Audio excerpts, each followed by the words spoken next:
Amazon presents Kelly versus roommate's deviated septum. Absolutely annihilating a college student's sleep. A roommate's snores can sound like a werewolf mid-transformation. But Kelly shopped on Amazon and saved on a sleep machine, weighted blanket, and noise-canceling earbuds. Looks like Kelly just got her doctorate degree in crushing sleep. Save the everyday with college deals on Amazon. Doug. Limu and I always tell you to customize your car insurance and save hundreds with Liberty Mutual. But now, we want you to feel it. Cue the emu music, Limu. Save yourself money today. Increase your wealth. Customize and save, we say. That may have been too much feeling. Only pay for what you need at libertymutual.com. Liberty, liberty, liberty, liberty. Savings vary. Underwritten by Liberty Mutual Insurance Company and affiliates. Excludes Massachusetts.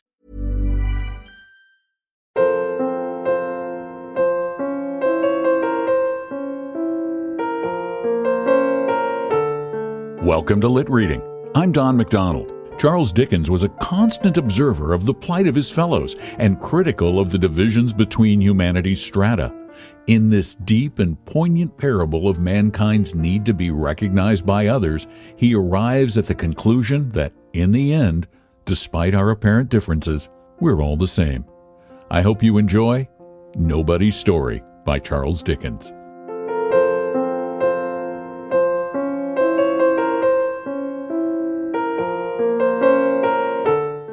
He lived on the bank of a mighty river, broad and deep, which was always silently rolling on to a vast undiscovered ocean. It had rolled on ever since the world began. It had changed its course sometimes and turned into new channels, leaving its old ways dry and barren, but it had ever been upon the flow, and ever was to flow until time should be no more. Against its strong, unfathomable stream nothing made head. No living creature, no flower, no leaf, no particle of animate or inanimate existence ever strayed back from the undiscovered ocean. The tide of the river set resistlessly towards it, and the tide never stopped, any more than the earth stops in its circling round the sun. He lived in a busy place, and he worked very hard to live. He had no hope of ever being rich enough to live a month without hard work, but he was quite content, God knows, to labor with cheerful will. He was one of an immense family, all of whose sons and daughters gained their daily bread by daily work, prolonged from their rising up betimes until their lying down at night. Beyond this destiny he had no prospect, and he sought none. There was overmuch drumming, trumpeting, and speech-making in the neighborhood where he dwelt, but he had nothing to do with that. Such clash and uproar came from the Bigwig family, at the unaccountable proceedings of which race he marveled much. They set up the strangest statues, in iron, marble, bronze, and brass before his door, and darkened his house with the legs and tails of uncouth images of horses. He wondered what it all meant, smiled in a rough, good-humored way he had, and kept at his hard work. The Bigwig family, composed of all the stateliest people thereabouts and all the noisiest, had undertaken to save him the trouble of thinking for himself and to manage him and his affairs. "Why, truly," said he, "I have little time upon my hands, and if you will be so good as to take care of me in return for the money I pay over," for the Bigwig family were not above his money, "I shall be relieved and much obliged, considering that you know best." Hence the drumming, trumpeting, and speech-making, and the ugly images of horses which he was expected to fall down and worship. "I don't understand all this," said he, rubbing his furrowed brow confusedly. "But it has a meaning, maybe, if I could find it out." "It means," returned the Bigwig family, suspecting something of what he said, "honor and glory in the highest to the highest merit." "Oh," said he, and he was glad to hear that. But when he looked among the images of iron, marble, bronze, and brass, he failed to find a rather meritorious countryman of his, once the son of a Warwickshire wool dealer, or any single countryman whomsoever of that kind. He could find none of the men whose knowledge had rescued him and his children from terrific and disfiguring disease, whose boldness had raised his forefathers from the condition of serfs, whose wise fancy had opened a new and high existence to the humblest, whose skill had filled the working man's world with accumulated wonders. Whereas, He did find others whom he knew no good of, and even others whom he knew much ill of. Said he, I don't quite understand it. So he went home and sat down by his fireside to get it out of his mind. Now his fireside was a bare one, all hemmed in by blackened streaks, but it was a precious place to him. The hands of his wife were hardened with toil, and she was old before her time, but she was dear to him. His children, stunted in their growth, bore traces of unwholesome nurture, but they had beauty in his sight. Above all other things, it was an earnest desire of this man's soul that his children should be taught. If I am sometimes misled, said he, for want of knowledge, at least let them know better and avoid my mistakes. If it is hard for me to reap the harvest of pleasure and instruction that is stored in books, let it be easier to them. But the Bigwig family broke out into violent family quarrels concerning what it was lawful to teach to this man's children. Some of the family insisted on such a thing being primary and indispensable above all other things, and other members of the family insisted on such another thing being primary and indispensable above all other things, and the Bigwig family rent into factions, wrote pamphlets, held convocations, delivered charges, orations, and all variety of discourses, impounded one another in courts lay and courts ecclesiastical, threw dirt, exchanged pummelings, and fell together by the ears in unintelligible animosity. Meanwhile, this man, in his short evening snatches at his fireside, saw the demon ignorance arise there and take his children to itself. He saw his daughter perverted into a heavy, slatternly drudge. He saw his son go moping down the ways of low sensuality to brutality and crime. He saw the dawning light of intelligence in the eyes of his babies so changing into cunning and suspicion that he could have rather wished them idiots. I don't understand this any the better, said he, but I think it cannot be right. Nay, by the clouded heaven above me, I protest against this as my wrong. Becoming peaceable again, for his passion was usually short-lived and his nature kind, he looked about him on his Sundays and holidays, and he saw how much monotony and weariness there was, and thence how drunkenness arose with all its train of ruin. When he appealed to the Bigwig family and said, We are laboring people, and I have a glimmering suspicion in me that laboring people of whatever condition were made, by a higher intelligence than yours, as I poorly understand it, to be in need of mental refreshment and recreation. See what we fall into when we rest without it. Come, amuse me harmlessly, show me something, give me an escape. But here the Bigwig family fell into a state of uproar absolutely deafening.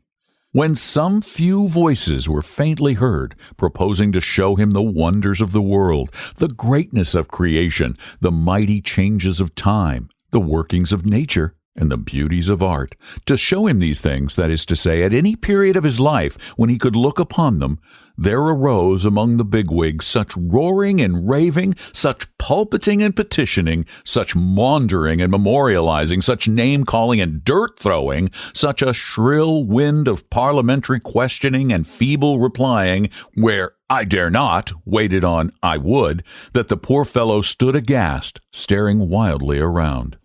Have I provoked all this? Said he, with his hands to his affrighted ears, by what was meant to be an innocent request, plainly arising out of my familiar experience and the common knowledge of all men who choose to open their eyes? I don't understand, and I am not understood. What was to come of such a state of things? He was bending over his work, often asking himself the question, when the news began to spread that a pestilence had appeared among the laborers and was slaying them by the thousands.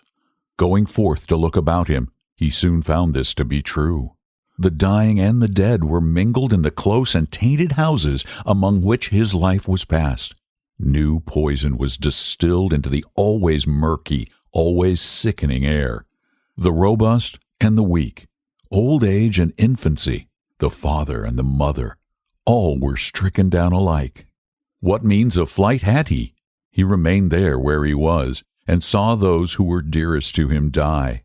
A kind preacher came to him, and would have said some prayers to soften his heart in his gloom, but he replied, Oh, what avails it, missionary, to come to me, a man condemned to residence in this fetid place, where every sense bestowed upon me for my delight has become a torment, where every minute of my numbered days is new mire added to the heap under which I lie oppressed? But give me my first glimpse of heaven through a little of its light and air.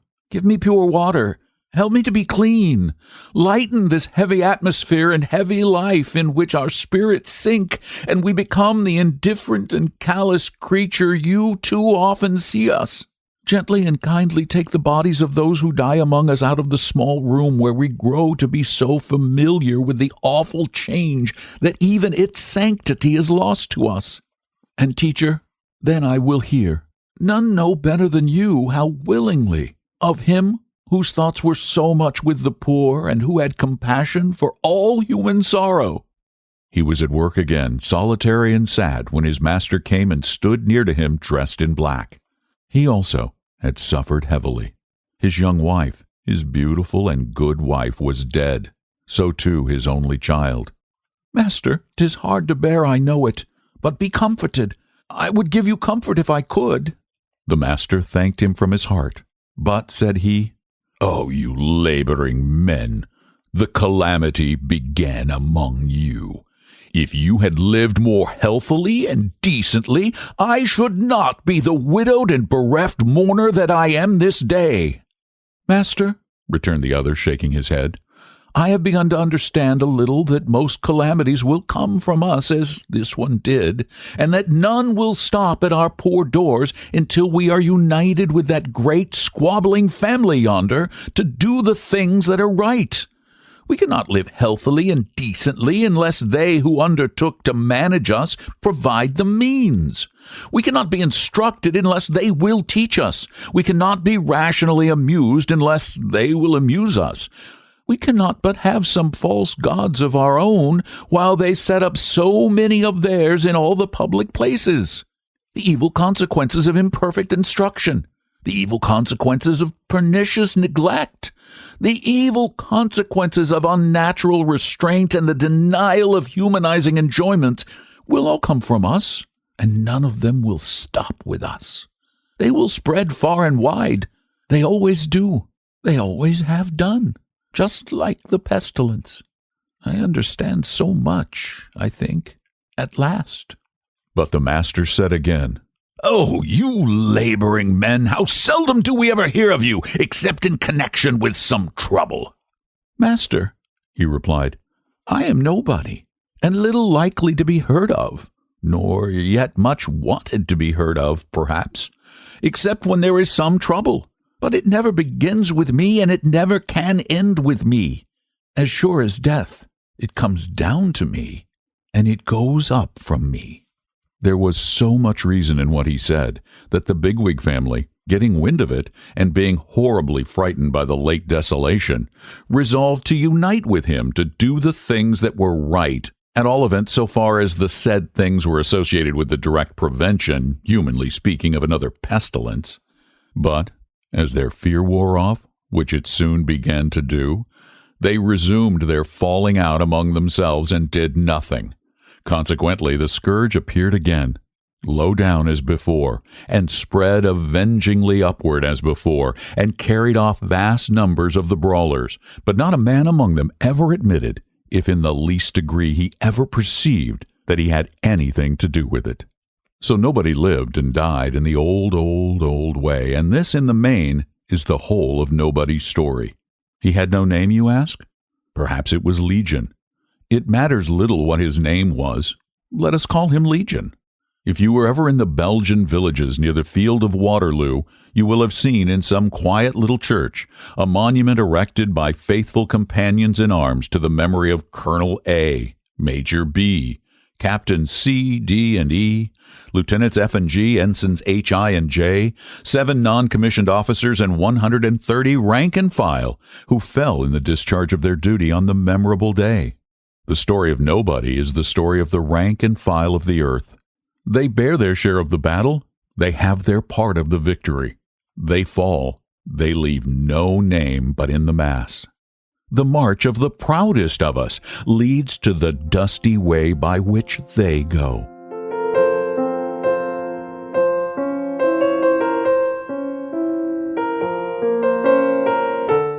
Charles Dickens wrote Nobody's Story to honor those who toil in anonymity and suffer quietly. It was originally published in 1853 as part of a volume of Christmas stories, but felt far more appropriate for today.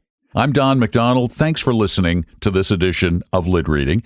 If you enjoy what you hear, please leave a review at Apple Podcasts, particularly because that's the big review site. But also tell your friends and subscribe to the podcast on your favorite podcast service. We get a lot of listeners on Spotify and Pandora and Apple Podcasts, along with many others. And thanks again for listening. Oh, and if you have children or grandchildren, have them go listen to our kids podcast, Read a Storis, on the same service you're using now. Thanks again for listening. I'm Don McDonald.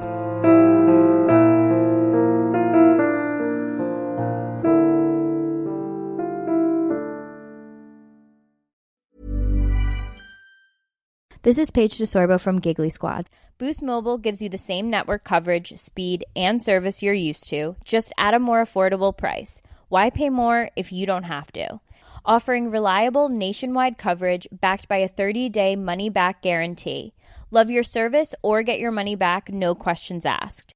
Visit your nearest Boost Mobile store or head to boostmobile.com to learn more. After 30 gigabytes, customers may experience slower speeds. Customers who cancel within 30 days of activation will have Boost service fees refunded. Activation fees, if applicable, and phone payments will not be refunded.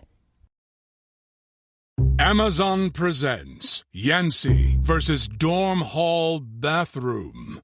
Some bathrooms offer quaint amenities. The Dorm Hall bathroom offers a level 7 airborne virus for your feet. But Yancey shopped on Amazon and saved on shower sandals, oversized bath towels, and antibacterial body soap. His opponent played dirty, but Yancey kept it clean. Save the everyday with college deals on Amazon. And Doug. Limu and I always tell you to customize your car insurance and save hundreds with Liberty Mutual. But now, we want you to feel it. Cue the emu music, Limu. Save yourself money today. Increase your wealth. Customize and save, we say. That may have been too much feeling. Only pay for what you need at LibertyMutual.com. Liberty, liberty, liberty, liberty. Savings vary. Underwritten by Liberty Mutual Insurance Company and affiliates. Excludes Massachusetts.